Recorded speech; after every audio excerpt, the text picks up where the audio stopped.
Assalamualaikum warahmatullahi wabarakatuh. Salam penghormatan untuk seluruh kaum muslimin dan kaum muslimat dimanapun berada. Insya Allah hamba yang lemah ini akan selalu berdoa untuk seluruh kaum muslimin dan kaum muslimat dimanapun berada, karena saya yakin dengan apa yang telah difirmankan oleh Rasulullah Shallallahu Alaihi Wasallam, yang artinya bila mana seorang mukmin mendoakan saudaranya satu kali, maka pada saat itu dia akan mendapatkan pahala daripada Allah Subhanahu wa taala untuk orang yang mendoakan saudaranya sebanyak orang mukmin di atas dunia ini. Satu kali kita doakan saudara kita yang seiman dan seagama dengan kita tentang kebaikan untuk mereka, maka Allah akan balas doa yang satu kali itu dengan balasan pahala sebanyak orang mukmin dan mukminat semenjak dari timur sampai ke barat, semenjak Nabi Adam sampai akhirnya umat Nabi Muhammad Sallallahu Alaihi Wasallam yang tidak terhitung banyaknya. Maka saya mengajak kepada seluruh kaum muslimin dan kaum muslimat yang masih hidup, jangan berdoa untuk diri sendiri. Jangan berdoa untuk diri sendiri. Jangan hanya mementingkan diri sendiri. Doakan saudara-saudara kita yang seiman dan seagama dengan kita. Doakan mereka yang lemah. Doakan mereka yang miskin. Doakan mereka yang butuh dengan doa kita. Karena kita tidak tahu doa siapa yang akan diijabah oleh Allah Subhanahu wa taala. Mana tahu dari doa-doa kita yang sering mendoakan saudara-saudara kita. Oleh sebab itu,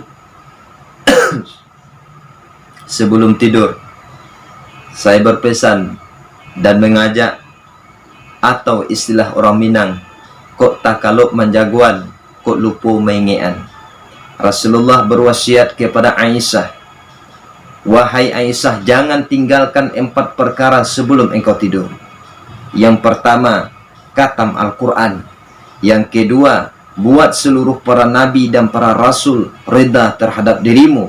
Yang ketiga, jadikan orang mukmin dan mukminat seluruhnya reda terhadapmu.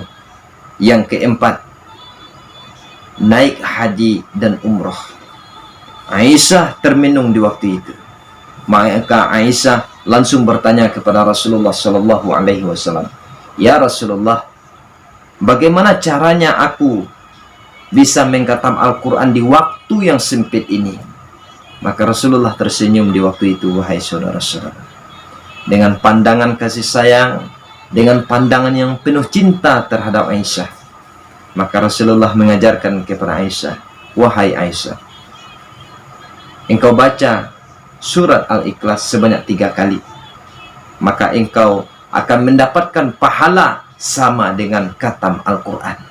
Semenjak daripada surat Al-Fatihah sampai surat An-Nas yang terdiri daripada 114 surat, engkau dapatkan pahalanya sebanyak itu. Subhanallah walhamdulillah wala ilaha illallah wallahu akbar. Allah zat yang maha dermawan, Allah zat yang maha pengasih. Banyak pahala yang Allah lipat gandakan sesuai dengan niat keikhlasan yang dimiliki oleh seorang hamba kepada Allah Subhanahu wa ta'ala. Yang kedua, ya Rasulullah, bagaimana caranya saya bisa mendapatkan syafaat daripada engkau, daripada nabi-nabi sebelum engkau? Maka Rasulullah pun tersenyum dan menjawab, wahai Aisyah, engkau bacakan selawat untukku dan untuk para nabi-nabi sebelum aku, maka engkau nanti akan mendapatkan syafaat dariku dan dari seluruh para nabi-nabi sebelum aku. Alhamdulillah, kata Aisyah, insya Allah.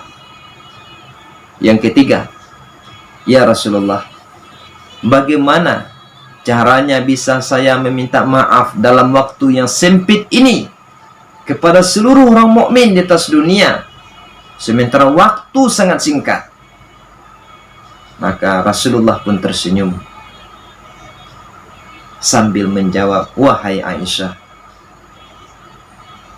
doakan orang mukmin doakan seluruh orang mukmin, maka pahalanya, faedahnya, engkau sudah sama dengan meminta maaf kepada seluruh mereka. Mudah, wahai saudara-saudara, doakan saudara-saudara kita. Mendoakan saudara-saudara kita sangat besar pahala dan faedahnya untuk diri kita. Mendoakan saudara kita bisa melapangkan rezeki kita, bisa memanjangkan umur kita, bisa membuat doa kita diijabah oleh Allah Subhanahu wa ta'ala. Salah satu doa yang sering hamba amalkan, yang susah bagi hamba melupakannya, adalah doa untuk seluruh umat Nabi besar Muhammad sallallahu alaihi wasallam yang sering saya baca. Alhamdulillah, dengan izin Allah, Allahumma salli ala sayyidina Muhammad sallallahu alaihi wasallam, Allahumma arham ummata sayyidina Muhammad sallallahu alaihi wasallam, Allahumma aslih ummata sayyidina Muhammad sallallahu alaihi wasallam, Allahumma farij an ummati sayyidina Muhammad sallallahu alaihi wasallam, Allahumma ghfir li ummati sayyidina Muhammad sallallahu alaihi wasallam. 4 doa ini yang saya terima daripada Al-Mukarram Al-Marhum Al-Maghfurlah Buya Karim. Salah satu doa yang diwasiatkan beliau kepada hamba. Inilah salah satunya. Guru hamba yang sangat-sangat hamba muliakan, karena akhlak beliau dan adab beliau kepada Allah yang begitu beliau jaga, baik ketika sendirian ataupun ketika ramai. Subhanallah, insya Allah beliau adalah ahli surga. Amin ya rabbal alamin. Yang keempat, Rasulullah Aisyah, bagaimana dengan haji dan umrah ya Rasulullah? Maka Rasulullah menjawab, baca tasbih wahai Aisyah, niscaya engkau pahalanya sudah dibalasi oleh Allah seperti pahala orang yang mendapatkan haji dan umroh yang mabrur. Subhanallah, alangkah ruginya kita wahai saudara-saudara. Begitu besar pahala yang dijanjikan oleh Allah melalui lisan Rasulullah SAW, melalui dari mulut seorang hamba yang sangat dicintai oleh Allah, hamba yang nomor 1. Karena dia Allah ciptakan bumi ini, dari mulutnya keluar bahasa ini. Maka oleh sebab itu kita sebagai umatnya amalkan yang 4 ini. Semoga kita benar-benar menjadi umatnya Nabi besar Muhammad sallallahu alaihi wasallam. Allahumma salli ala sayyidina Muhammad wa ala ali sayyidina Muhammad. Mungkin di kesempatan yang singkat ini, saripati ilmu sebelum tidur dari hamba yang lemah dan hina ini.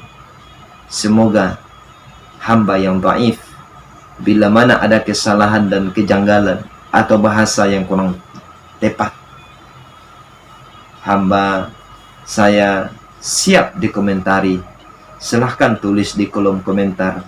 Bila ada pertanyaan, bila ada yang ingin dikomentar, silahkan tulis di kolom komentar. Insya Allah, selagi hayat di kandung badan, saya akan berusaha semaksimal mungkin untuk selalu mengintrospeksi diri dan ingin melakukan perbaikan-perbaikan terhadap diri, dan ingin selalu berdakwah sampai di akhir hayat. Subhana rabbika rabbil izzati amma yasifun, wassalamun alal mursalin, walhamdulillahi rabbil alamin. Assalamualaikum warahmatullahi wabarakatuh.